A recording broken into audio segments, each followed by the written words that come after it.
विधानसभा निवडणुकीत दारुण पराभव झाल्यावर महाविकास आघाडीकडून ईव्हीएमवर शंका व्यक्त केली जाते आहे। शरद पवारांनीही हाच धागा पकडत निवडणुकीतल्या मतदानाची आकडेवारी देत महायुतीवर हल्लाबोल केला।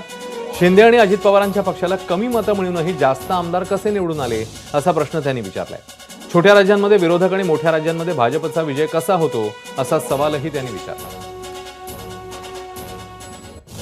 आता काँग्रेस पक्षाला महाराष्ट्रामध्ये 80 लाख होत आहेत आणि काँग्रेसचे 15 लोक निवडून आले।